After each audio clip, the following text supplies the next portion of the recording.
ખોટો કેસ અને એક જ રાતમાં માણસ જેલમાં પહોંચી ગયો. એક ગામમાં એક સામાન્ય માણસ પર તેની પત્નીએ ડોમેસ્ટિક વાયલન્સ અને 498નો ખોટો કેસ કરી દીધો. પોલીસે તરત જ તેને ઘરેથી જ ધરપકડ કરી લીધી. ગામ આખું ચૂપ થઈ ગયું. કોઈ બોલવા તૈયાર નહોતું. પણ પછી કેસ આવ્યો એડવોકેટ સેજલ પાસે. સેજલે કેસની ફાઇલ ધ્યાનથી જોઈ અને એક મોટો સવાલ ઉઠાવ્યો. આ પુરાવા તો બધા એકતરફી છે.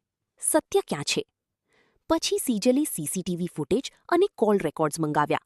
અને જે સત્ય બહાર આવ્યું એ શોકિંગ હતું.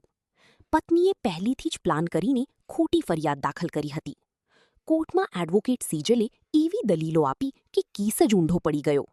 અને એ માણસને તરત જ જામીન મળી ગયા. જજે પણ કહ્યું, કાયદાનો ઉપયોગ સાચા માટે થવો જોઈએ, બદલો લેવા માટે નહીં. લાઇક કરો, શેર કરો, સબસ્ક્રાઇબ કરો.